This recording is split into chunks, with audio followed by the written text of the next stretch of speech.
The bells are ringing, the lights are dazzling, the carols are caroling. Oh yes, it's Christmas time for us ex-Jehovah's Witnesses because it's the convention season. Yes, we're continuing on Wally's Convention Crusade with the Saturday afternoon session. And I always thought that the Saturday afternoons were the most interesting part of any convention, whether I was a believing Jehovah's Witness or now an ex-Jehovah's Witness. Sometimes we get a lot of the crazier stuff on the Saturday. But we will see how this one all pans out. Before we get started, don't forget to drop a like on this video, subscribe to the channel, and let's do this thing.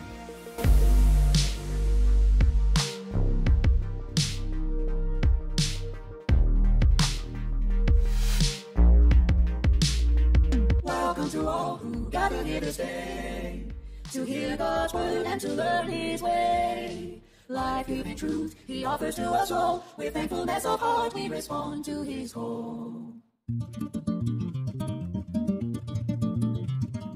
Thanks to our God, who brought us such as these, who welcome us and who seek to please. May we keep holding man of that so dear, and now we welcome others who meet with us here. God's invitation reaches all mankind, that all sincere ones the truth may find. God by His Son has drawn us to His side, so welcome one another with hearts open and wide. Oh yes, the only way to get through some of these music videos that they show at the beginning is just to speed them up, and I thought this one was a little bit funny. I always like when they're doing the sign language, when you speed that up to 300 times speed. It always gives me a bit of a laugh, so I hope you guys got a bit of a laugh from that as well.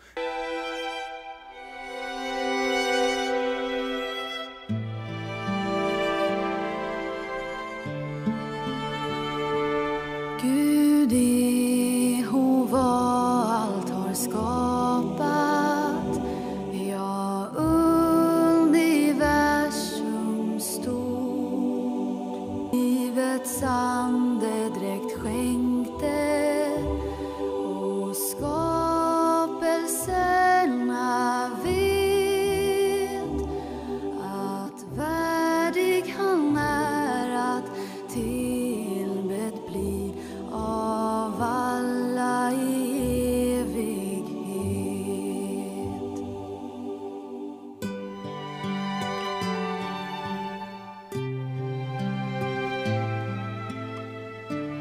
I vatten Jesus blev nedsänkt, han bad med psalmens ord.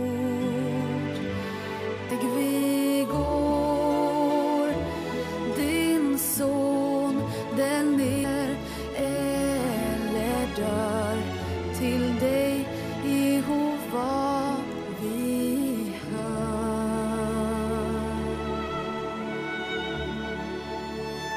So I thought it was interesting because they always have to add certain elements to someone's character in order to identify them as being worldly. So apparently bracelets, they make you worldly. Having a lot of rings, that apparently makes you worldly. Having a necklace, if you're a guy, apparently that is something that identifies you as a worldly person.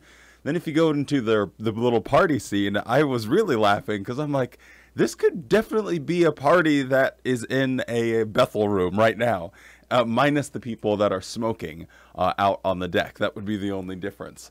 And because what are they doing? They're having a few beers. Everyone seems like they're laughing, having a good time. At the very beginning, it shows him taking the picture, and you know he's thinking, "Wow, I'm kind of lonely. I'm kind of sad. Here, I'm enjoying this great, beautiful nature moment, and I don't have anyone to share it with." So then he goes back, and you see his office, and it's so sterile and boring. And then there's this bright picture, like, man, my life is so boring. And then he goes to this party, and he's obviously not having a very good time. Everyone else is, but he's certainly not. So now we have this whole thing of the witnesses are identifying just how someone does get baptized. They were lonely, probably unfulfilled, maybe not a lot of friends or anything like that. So therefore he's going to be more susceptible. And at the end, they seal the deal with just straight up, oh, look, now I'm in the exact same place. Click. And now I have friends. So honestly, this is probably what the guy was searching for. He didn't like his friend group. He had difficulty making friends. And he found people that would just absolutely love bombed him. And there you go. You have a Jehovah's Witness. At times, our imperfections can disrupt our peace and that of others. During the next symposium, we will consider things we must avoid in order to cultivate peaceful relationships. In order to cultivate peaceful relationships. In order to cultivate peaceful relationships. Oh, okay. I see what you did there. I always think it's funny whenever they talk about this avoiding things that could, disrupt your peaceful relationships, because usually whenever they mention this, it's going to be something that the Jehovah's Witnesses regularly do, or that the governing body member of the Watchtower actually encourages them to do. And so it's like, wait, they have it so backwards in their mind, and yet they think, oh, let's give advice about how people can maintain their peace, because their version of peace is always going to be a hive mind. It's going to be this weird dystopian world where everyone that doesn't agree with you just gets shot. There's no variety in the world. It's just all oatmeal and I Love Lucy till the end of time. What comes to your mind when you hear the expression, put away?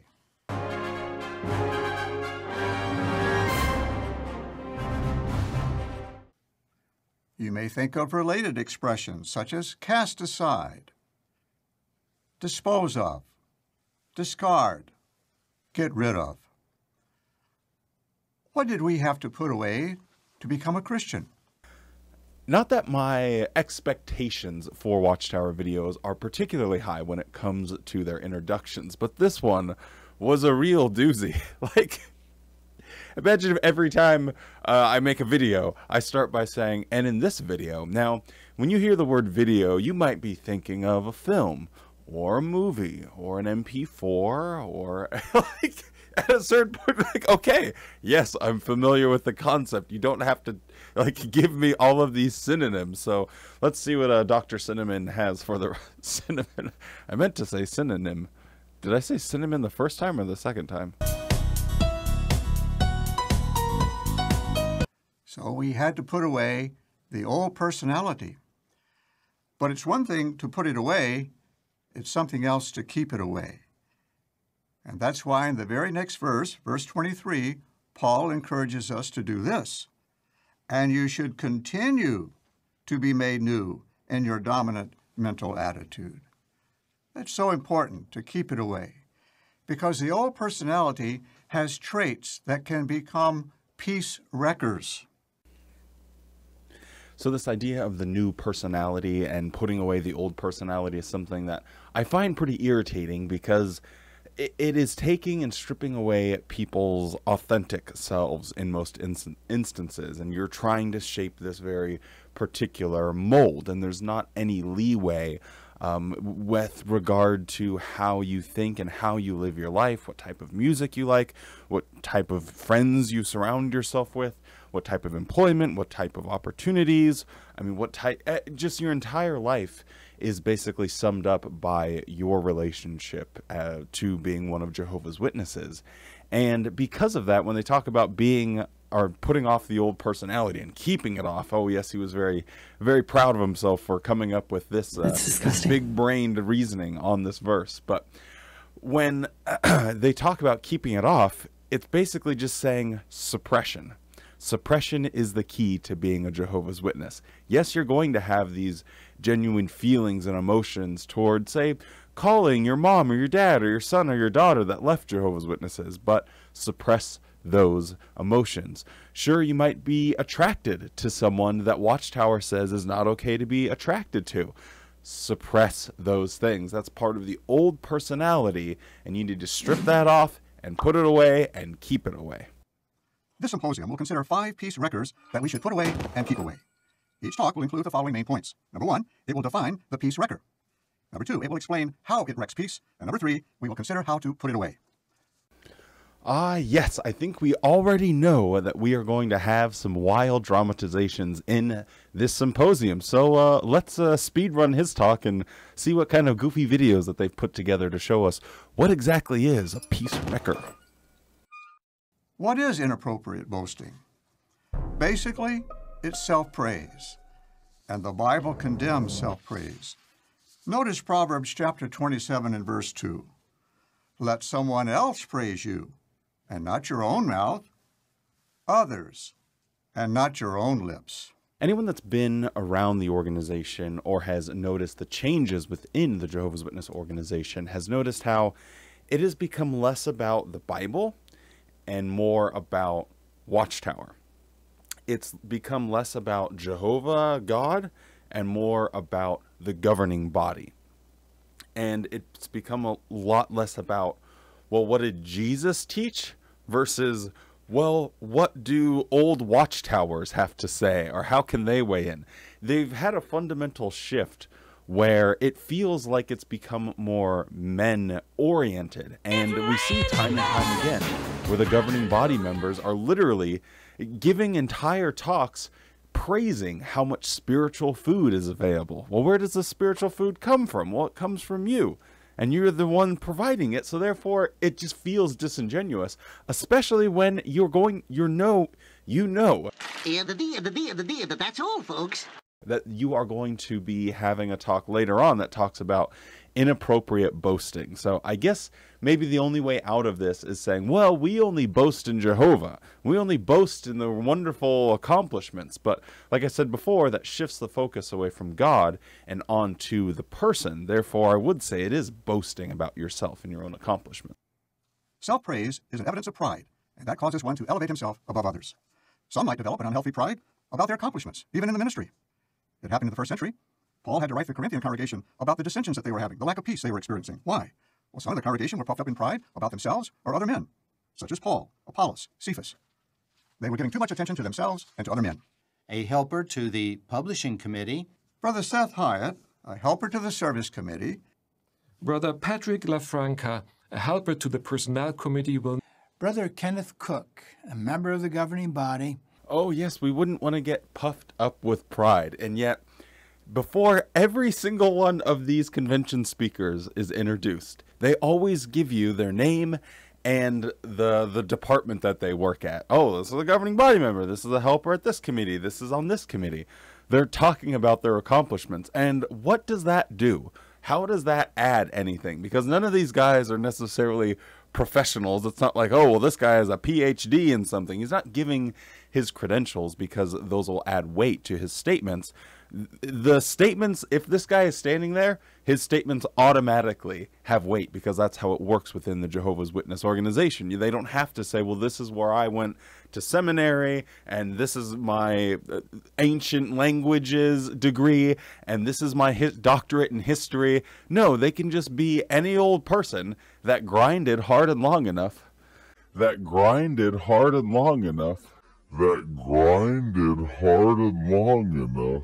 It was at this moment that he knew. He fucked up. In order to work their ranks up through Watchtower. And then once they're there, boom, their words are basically taken at face value. So when he's like, oh, we don't want to boast ourselves or other men, that's exactly what they do right before every single talk, which is just funny that he mentions it in this way. Well, how could that happen today? Well, let's imagine a group of brothers talking, and one in the group says, with Jehovah's help and with diligent prayer and effort, I finally got a Bible study. But right away, another one in the group proudly declares, I have 4 Bible studies, 2 are attending meetings, and 1 will soon be baptized. Could such a statement be a peace wrecker? One guy talking plenty for everybody. Me, myself, right, and then I, and then myself, right, me. I couldn't tell this one about I because I was talking about myself, and then me. Why this doesn't make any sense to me is because what if someone is in the group that doesn't have a Bible study? By his little pea-brain logic here, then the middle person now is boasting to the person below them. So what is he saying? Like, there can just be no self-congratulation, no promoting, like, hey, I worked really hard and bam, I did this. Now, context matters here. Like, if the one person said, yeah, I've been trying for years and I just finally got a Bible study, and the other person goes me monster mode, and is like, well, I've had this many Bible studies for the last, and a lot of those people exist. Yeah, they are kind of a douchebag, but is it really this whole thing around boasting about oneself, or is that person just kind of an ass? I think they might just be a jerk and they like to just appear better to their friends. But by this whole situation, the logic on it doesn't make any sense whatsoever. How does inappropriate boasting wreck peace? Well, it's not wrong to take pleasure in our work and to thank Jehovah for the success that we may have. But inappropriate boasting about our accomplishments can stir up competition, envy, and rivalry. So this is something that actually affects us ex-Jehovah's Witnesses a lot more than we realize, and this is the lack of promoting competition and rivalries, everything always just being so vanilla, because when you get out into the real world, you realize that competition can be a very healthy thing. Having this sense of wanting to push yourself because you see other people pushing themselves. And so like, okay, well, I can do a little bit more. I can try a little bit harder. I can try and perfect my craft a little bit better. You know, I can actually participate in growing as a person, and that's a very healthy thing. But when you're a Jehovah's Witness, like I said before, it's all about suppression. It's all about trying to minimize your talents. It's trying to not think too much of yourself, not to be proud when you do accomplish something. And it's a really unhealthy way of thinking and living. It's still something that I struggle with even to this day, of just, it's hard for me to get ultra hyper competitive. And so I have to like literally switch something in my mind and be like, okay, need to get competitive now. So anyway, just a random thought. Put away from yourselves every kind of malicious bitterness, anger, wrath, screaming and abusive speech, as well as everything injurious. Did anyone start the day thinking, I believe I'll show malicious bitterness to my brother today? Of course not. And yet the potential is there, isn't it? You know who does wake up in the morning thinking, I want to show some malicious bitterness?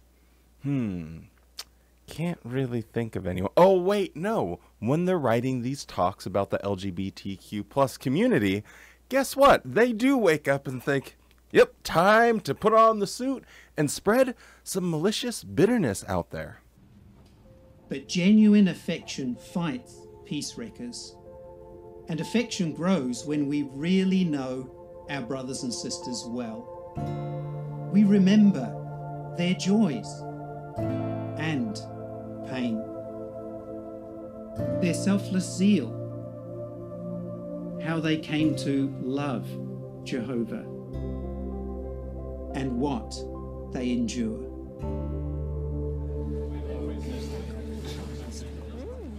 I'll get back as soon as I can. Love you. Bye. Oh, no. Hey, love. So sorry, gotta run. Okay, I'll ring you about this week. Thanks. Love you both. See you. The afternoon will be better. Nana. Hello, Haley, darling. I'm so sorry. Oh, it's not too bad. I got this. Oh. How are you, though? Thank you. I'm so sorry. Oh, poor thing. Let me clear this up.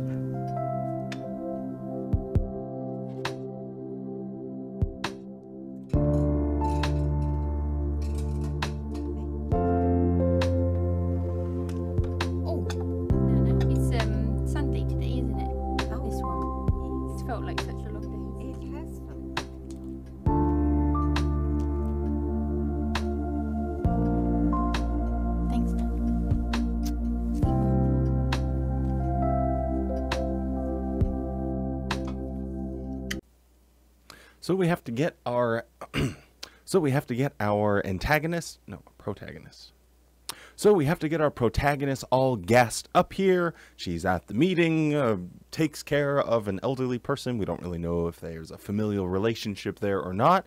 Seems to be a genuinely good person that's working very hard. Let's see if things do take a turn.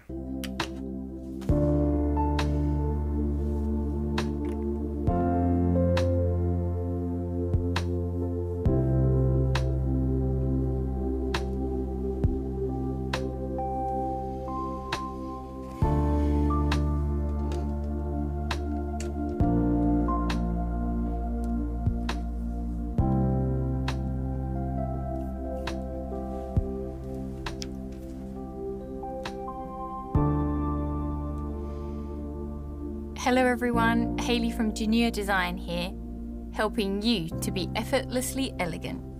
I want to welcome my new followers and thank everyone for subscribing to this channel. So first up, I got this gorgeous earring and necklace set. And as you can see, the first is I've done this blue tone.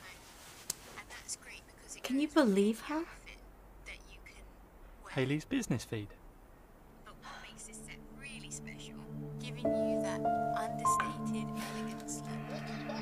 If you haven't done so already, please hit the subscribe button below. Because as you know, when you look this good, you feel great.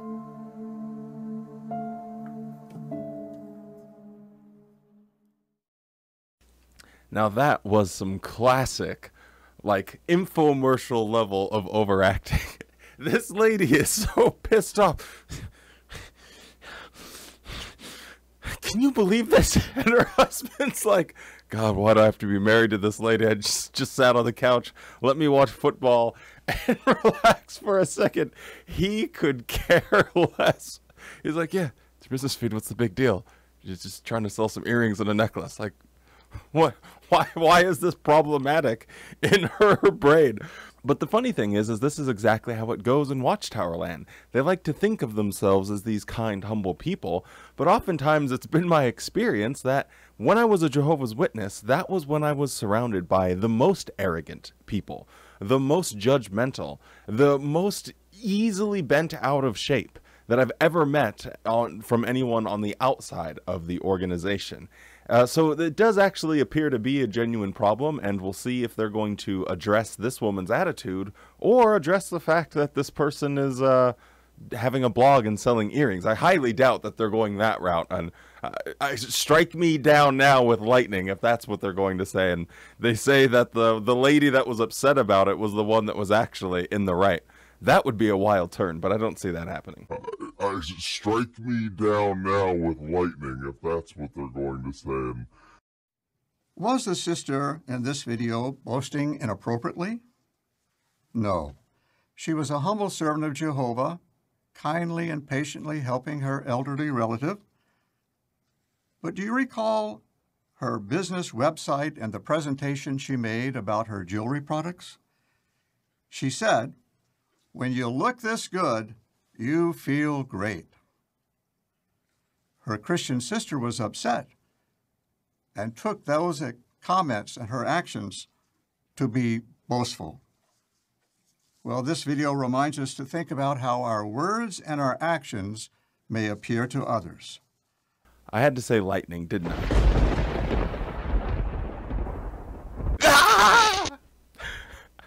I just find it so funny that he does suggest that the stupid tagline, hey, if you look this good, you feel great.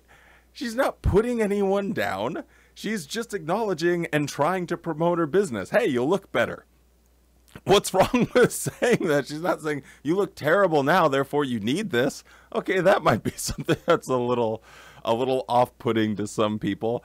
But this overreaction from this person for this tagline is far worse, in my opinion, than the actual product, promotion. I think that there's more problems to identify with this offended witness than there is someone that's just promoting their business.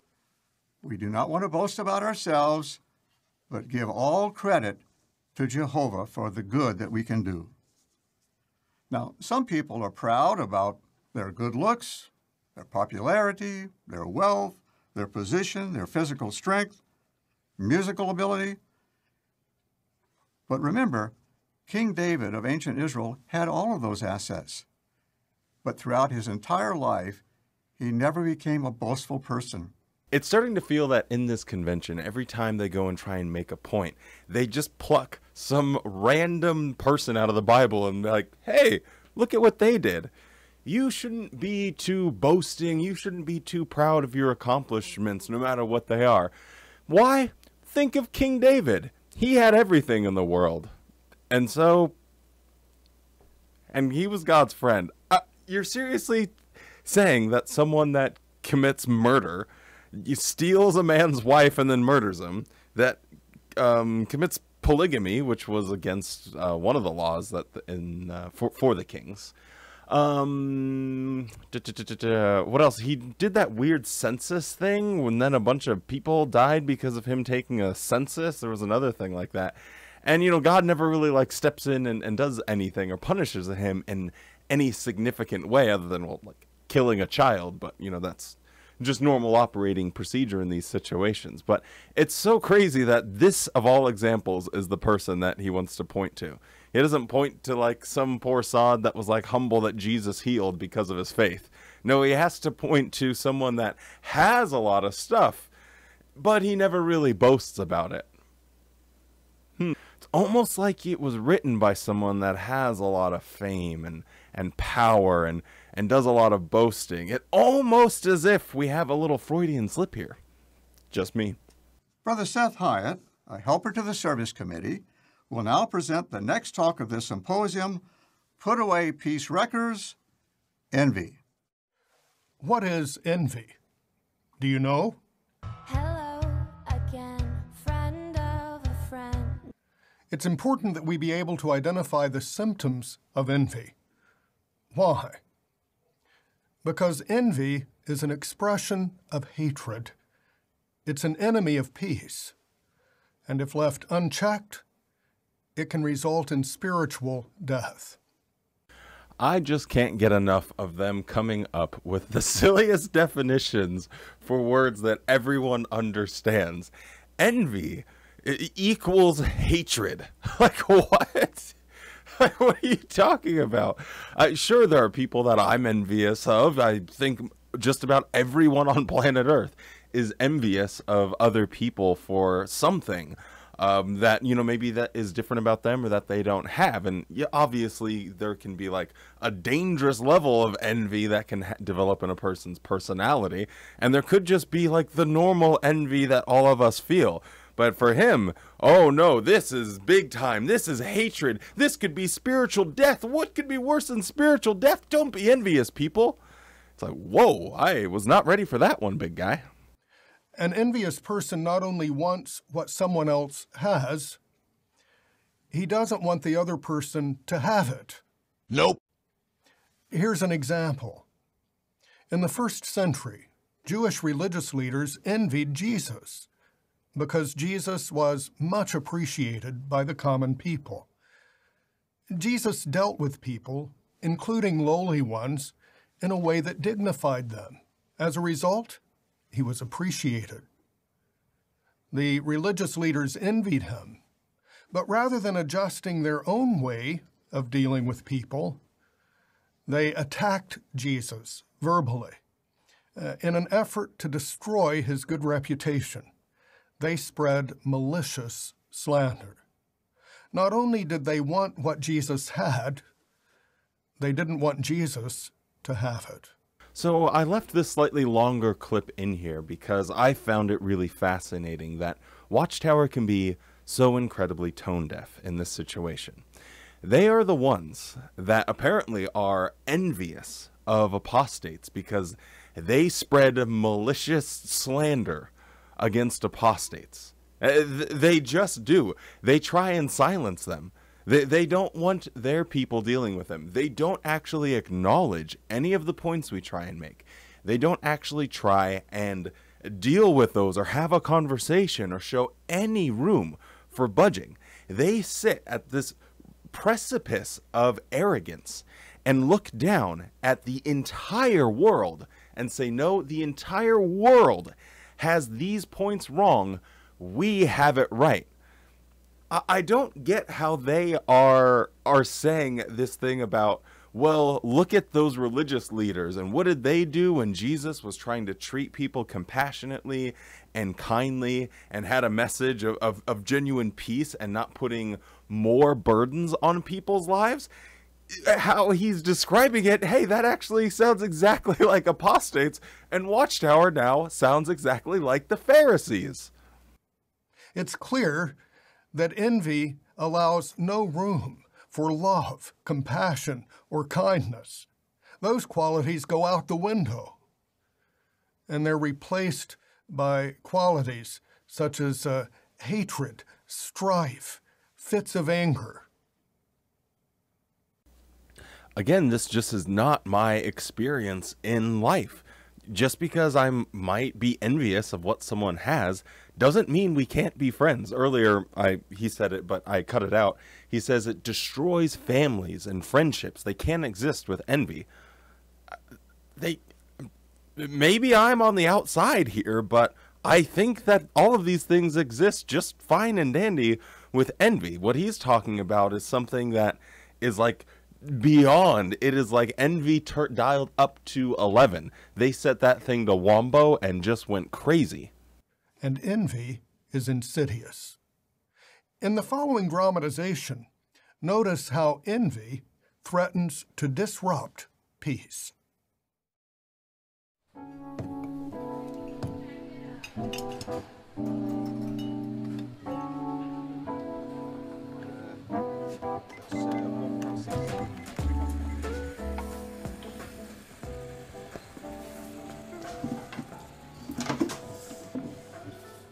Really? Bad news? She's a sweetie. Reminds me, I want to speak to her about a necklace. You too? You don't think she's showing off? No. Everyone thinks she's Miss Wonderful. She's starting to agree. A normal person would never behave this way. A normal person is never going to see someone promoting their necklaces and earrings. They're all going to act like these other witnesses, like her husband did and now her friend, where they're just like, oh yeah, that's really cool, man. Happy for you. The only time that you'll get a scenario like this is if it's incepted to your brain. And where did that inception come from? Yes, you guessed it. She has taken her Watchtower indoctrination to its logical conclusion, so far that she's completely lost touch with reality and how society functions, generally speaking. She is just trying to nitpick every little thing, because that's how she's been trained by Watchtower. Find the flaws in anything that's not, you know, the governing body or the organization or anything. You must find the flaw, and you need to go to the elders and tell on them. And so she's just taking that sort of instruction that she's had her whole life, or conceivably her whole life, and running with it. So again, when they're portraying this lady as being a crazy, it's because Watchtower, you have made her crazy. You have done this to this poor woman, and now she can't function in society. So congratulations, good job. Is this just about Haley? Seems it's all about Haley. Your tea's getting cold. And you're changing the subject. No, but you've brought this up before. What is it? You're friends. You pioneer together. Yeah, and that's why I'm concerned. Concern is good. But is there just a little bit of envy in there?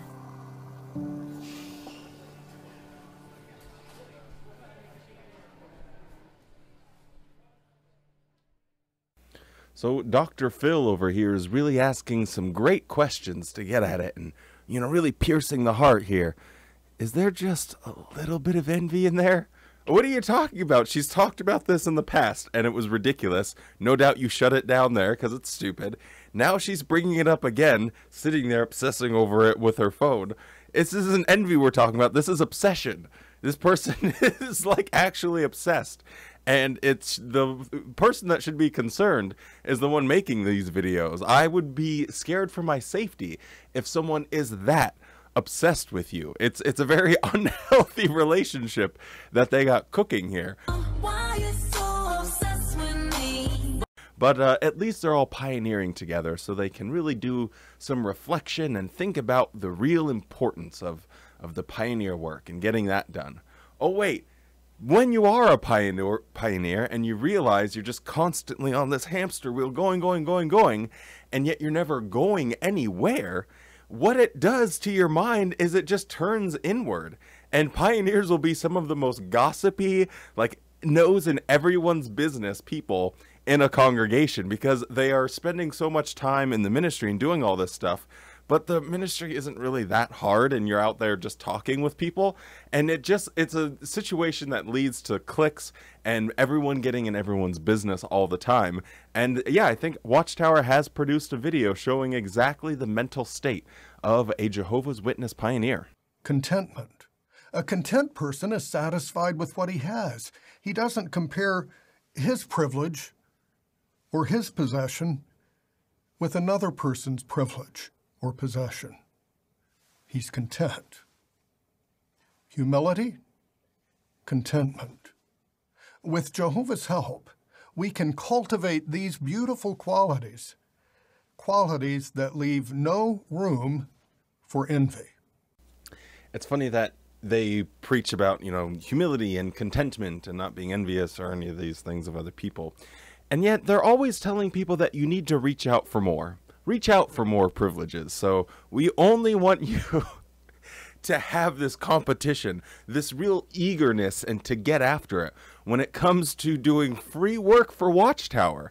But unless it's free work for Watchtower, it all falls in this other category of Satan's system, this doom, gloom, insidious, all of these different words they use, evil, hateful, insidious thing of envy. It's really crazy to me, but I guess they just want you to be envious of the governing body and try and reach that point yourself. And thus ends another round of the Convention Crusade. I hope that you found this to be interesting.